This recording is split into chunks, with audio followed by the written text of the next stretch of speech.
नमस्कार, आप देख रहे हैं ब्रेकिंग बिहार। आज हम चर्चा करेंगे जिस प्रकार से कल बंगाल में ईडी की टीम पर हिंसक भीड़ ने हमला किया, कई अफसर घायल हो गए, एक अफसर का सर फूट गया और उनके साथ में जो सुरक्षा कर्मी थे वो भी जान बचा करके भागे। बात यह है कि क्या किसी पर केस दर्ज होगा अगर पूरे गांव के लोग अगर दोषी पाए जाते हैं, 10, 20, 50 पुलिसकर्मियों को गिरफ्तार करने जाते हैं, तो क्या भीड़ ही न्याय करेगी? कानून व्यवस्था पर से क्या लोगों को भरोसा हट गया है या राजनीति का हिस्सा हो गया है? या हर चीज के पीछे कह देना कि सरकार अपने विरोधियों को तंग कर रही है। अगर सरकार अपने विरोधियों को तंग कर रही है तो कानून बैठा हुआ है, कोर्ट बैठा हुआ है, बिना सबूत के किसी प्रकार की किसी को कोई सजा नहीं हो सकती है। वैसे में अगर आप घपला करेंगे, घोटाला करेंगे तो कानून तो अपना काम करेगा ही, और कानून के पालन कराने के लिए ही ईडी के अफसर जब वहां गए थे तो उन पर इस प्रकार के हमला जो है यह कहां तक इसको सही माना जाएगा, इसी विषय पर हम बात करेंगे। हमारे साथ राजनीतिक विश्लेषक सुमन जी हैं। सुमन जी, कल आपने देखा जिस प्रकार से बंगाल में ईडी पर हमला हुआ, इसके पहले भी आपने देखा था किस प्रकार से केंद्रीय एजेंसी के अधिकारियों को बंधक बनाने की बात सामने आई थी। और राज्य सरकार का मामला होता है विधि व्यवस्था की, वहां जो अधिकारी जा रहे हैं, चाहे इनकम टैक्स के हो, ईडी के हो, सीबीआई के हो, उनको सुरक्षा प्रदान करना। तो क्या अपने देश में अब अलग तरह से काम करेगी ईडी, सीबीआई और इनकम टैक्स? पश्चिम बंगाल का जो इतिहास रहा है वो इतिहास इस तरह की हरकतों की, इस तरह की वारदातों से भरा पड़ा है। बड़े दुर्भाग्य की बात है, लेकिन इसके बावजूद हम बिहारी लोगों को ही और हमारे बिहार को ही ज्यादा टारगेट किया जाता है। यहाँ नियम कानून का कोई वैल्यू नहीं है और ईडी, सीबीआई और अन्य संस्थाओं का कोई महत्व नहीं, लेकिन ऐसा बिल्कुल नहीं। आप देश आजाद हुआ और जब से मार्क्सवादियों की सरकार, उसके पहले कांग्रेस आया, मार्क्सवादी आए, मार्क्सवादियों के बाद में आप देख रहे हैं कि ममता बनर्जी तृणमूल कांग्रेस जो है काफी वर्षों से शासन कर रही है। लेकिन मार्क्सवादियों के समय से ही वहां पर अपनी बातों को मनवाने का, देखिए कहने को तो लोकतंत्र है, कहने को लोकतंत्र है और लोकतंत्र के नियम और कानून के तहत सरकार चल रहा है, चाहे राज्य सरकार हो या केंद्र सरकार का हो। लेकिन आप पश्चिम बंगाल में आज भी कई हिस्सों में जाएंगे तो वहां लगेगा कि राजतंत्र है।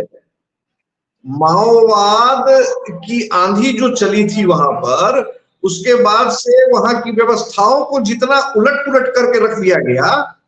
देखिए आप एक चीज समझिए, सबसे पहली बात मैं अपने दर्शकों को बताना चाहता हूं कि सीबीआई पर, ईडी पर और सेंट्रल पर हमेशा आरोप लगाया, जैसे सीबीआई के बारे में कहा जाता है कि भाई तो सेंट्रल का तोता। तो ये बात भाजपा वाले कांग्रेस के लिए भी बोलते थे, कांग्रेस वाले आज भाजपा के लिए बोलते हैं, यहां तक कि बढ़कर बोलते हैं कि भाई मीडिया वगैरह सबको भाजपा ने हाईजैक कर लिया। लेकिन समझना क्या है कि अभी देश में देखेंगे तो तीन ऐसे बड़े चेहरे हैं जिनसे भाजपा को सबसे ज्यादा परेशानी। वो चेहरे हैं ममता बनर्जी का पश्चिम बंगाल में, दिल्ली में अरविंद केजरीवाल का और बिहार में नीतीश कुमार का। नीतीश कुमार का चेहरा तो इतना ज्यादा भाजपा को परेशान किए हुए है कि अभी तक तो संयोजक बनाने की बात हो रही थी और अभी एक अलग से हवा चल गई है कि भाई इनको प्रधानमंत्री पद का उम्मीदवार बना दिया जाए, क्योंकि नरेंद्र मोदी को हिंदी पट्टी में अगर कोई काट सकता है तो एक ओबीसी चेहरा के तौर पर नीतीश कुमार से बड़ा कोई चेहरा इन लोगों को दिख नहीं रहा है विरोधियों को। और पूरे देश में मुख्यमंत्री नीतीश कुमार का ही चेहरा बेदाग है। इतने सालों के राजनीतिक जीवन में बेदाग रहना अपने आप में एक बड़ी बात जी। तो मैं वही इसको आगे कर रहा हूं कि अगर भाजपा अगर पूर्वाग्रह से ग्रसित होकर दुश्मनी की भावना रखते हुए अगर ममता बनर्जी की पार्टी के लोगों को तंग कर रही है, अरविंद केजरीवाल के लोगों को तंग कर रही है, तो नीतीश कुमार को क्यों नहीं तंग कर रही है? जी, सवाल ये उठता है कि अगर बीजेपी सीबीआई ईडी का सहयोग से अपने विरोधियों को परेशान कर रही है तो मुख्यमंत्री नीतीश कुमार को क्यों नहीं कर रही है? मुख्यमंत्री नीतीश कुमार तो सबसे बड़े चेहरा है बीजेपी के लिए। आज के डेट में अगर नीतीश कुमार का विकेट बीजेपी गिरा दे कहने का सेंस है कि मतलब उनको किसी कंट्रोवर्सी में फंसा दे या उनको पीछे दे, तो उनके सामने तो कोई दिख ही नहीं रहा। लेकिन समझने की बात है कि नीतीश कुमार ने अपना जो भी शासन किया, इस शासन में उन्होंने अपने पर एक भी उंगली नहीं उठने दी, सबसे बड़ी बात। अब देखिए सबसे बड़ी बात, पश्चिम बंगाल में केंद्र में रहे उस समय, केंद्र में जब रहे उस समय भी उनके ऊपर किसी प्रकार का आरोप नहीं लगा सका कोई भी। हम बिहारी इस बात को गर्व से कह सकते हैं कि हमारे मुख्यमंत्री पर किसी भी प्रकार का व्यक्तिगत भ्रष्टाचार का आरोप नहीं। ठीक है, वो नीतियों से, अपनी बोली से, अपने अदला बदली की नीतियों से चर्चित रहते हैं, वो एक अलग विषय। लेकिन अब देखिए, तो राजनीति का एक हिस्सा है, जब जैसा रहा उस हिसाब से गठबंधन में चले गए, इससे वो चलेगा। लेकिन मैं वही चीज कह रहा हूं कि बिहार की छोटी सी छोटी बातों को पूरे नेशनल मीडिया में जिस प्रकार से उछाला जाता है और बवाल किया जाता है। देखिए, आप सबसे पहले पश्चिम बंगाल की घटना को समझे। पश्चिम बंगाल के उत्तर 24 परगना जिले में जो है, ये एक तृणमूल कांग्रेस के नेता है शेख शाहजहां, जो वहां राज्य मंत्री ज्योतिप्रिय मल्लिक के करीबी बताए जाते हैं। ये राशन घोटाले में ये सारी छापेमारी की कार्रवाई हुई थी।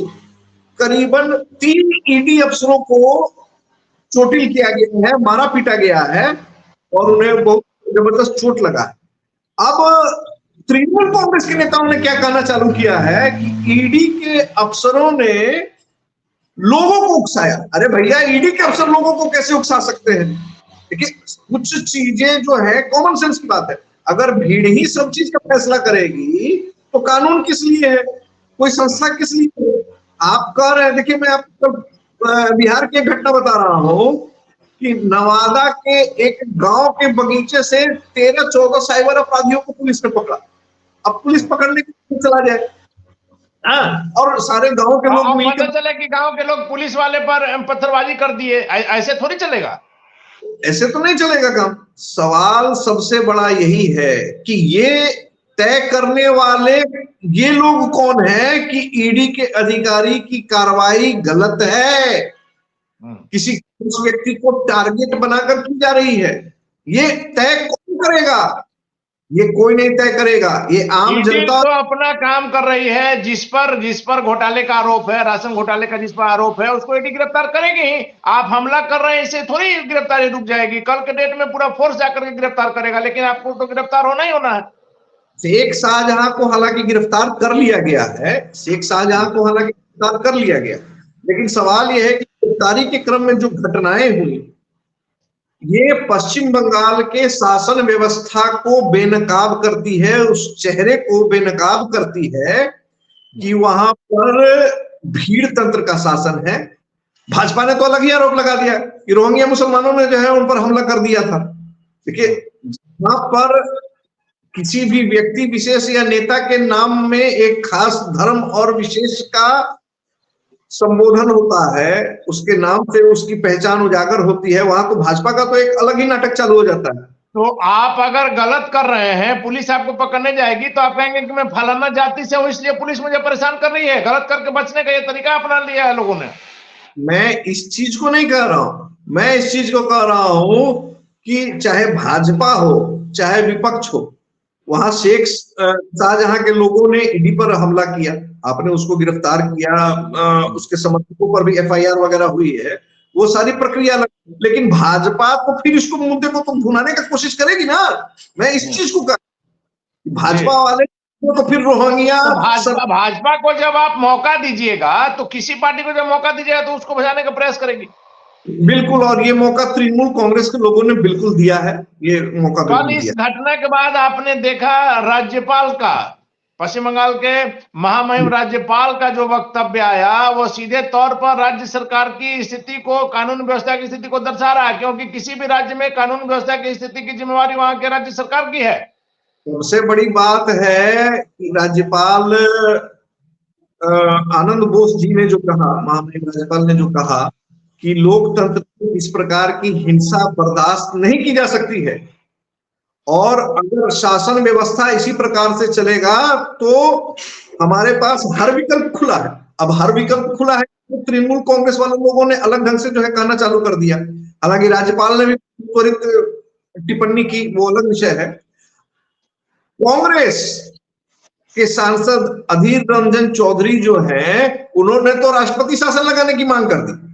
अभी देखिए किया जी, बीजेपी ने किया है, लेकिन इंडिया अलायंस में सबसे बड़ी बात तो यही हो जा रही है ना कि कांग्रेस और तृणमूल कांग्रेस का इंडिया अलायंस के एक हिस्सा है, और कांग्रेस के ही एक नेता जो है कहते हैं कि यहाँ की शासन व्यवस्था चौपट है, यहाँ लॉ एंड ऑर्डर नाम का कोई चीज नहीं है, और यहाँ राष्ट्रपति शासन लगाया जाए। तो 2024 का चुनाव तो ये लोग दिलचस्प कराने वाले हैं जी। तो आपको नहीं लगता है कि अब समय आ गया है, पिछले दिनों की भी जो घटनाओं का हमने जिक्र किया, किस प्रकार से भीड़ इस प्रकार से हिंसक हुई है, कई बार बंगाल से यह तस्वीर आई है, केंद्र जिसके अधीन गृह मंत्रालय के अधीन सारे देश के हर राज्य हैं, वैसे में कुछ कड़ा कदम, चूंकि और लोगों के लिए एक सबक होगा, आप अपनी मर्जी का नहीं चला सकते हैं, कानून के हिसाब से सबको चलना होगा, चाहे वो कितना भी बड़ा आदमी हो। तो केंद्र को पश्चिम बंगाल में कुछ कड़ा कार्रवाई नहीं करना चाहिए, जैसे राष्ट्रपति शासन को लेकर के हम पर? नहीं, देखिए, एक दो ऐसी घटनाओं के बाद में राष्ट्रपति शासन लगा देना मेरे समझ से सही नहीं है। लेकिन ईडी के अधिकारियों पर अगर आप हमला कर रहे हैं, ये तो बहुत बड़ी बात, चिंताजनक है। लेकिन एक दो घटनाओं के बाद से, आपराधिक घटनाओं के बाद से, या इस तरह की घटनाओं के बाद से आप किसी पूरे के पूरे स्टेट पर जो है एक सवाल लगा देते हो। आप कार्यशैली पर सवाल कर सकते हो, कार्यशैली पर सवाल कर सकते हैं, लेकिन इसके अलावा आप सीधा सीधी राष्ट्रपति शासन लगाना, ये त्वरित कार्रवाई, और फिर तृणमूल कांग्रेस और अन्य विपक्षी पार्टियों को ये कहने का मौका मिल जाएगा कि भाजपा जब ममता बनर्जी को वोट से न हरा सकी। इस तरह की घटनाएं और घटती है किसी भी राज्य में, तब तो विकल्प खुला रह सकता है ना कि राष्ट्रपति शासन लगा करके नियंत्रण अपने हाथ में लिया जाए। देखिए, राष्ट्रपति शासन का इतिहास तो बहुत लंबा चौड़ा है। कांग्रेस ने तो इसका बेतहाशा इस्तेमाल किया हुआ है। बीजेपी वालों ने एक प्रयास किया था, आपको याद होगा कि बिहार में जब जातीय संग्राम हो रहा था, उस समय आदरणीय अटल बिहारी वाजपेयी जी की सरकार थी, एक बार राष्ट्रपति शासन लगा भी था, लेकिन उस समय लोकसभा राज्यसभा में बहुमत न होने के कारण जो है राष्ट्रपति शासन को हटाना पड़ गया था। तो देखिए, उसके एक पब्लिक का सिंपैथी जो है ना, वो बिल्कुल अलग तरीके से बदल जाता है। वो फिर इन छोटी मोटी घटनाओं को नहीं देखता है, वो अलग अलग स्टेट के बड़े बड़े आपराधिक वारदातों से अपने यहाँ की घटनाओं को तुलना चालू कर देते हैं।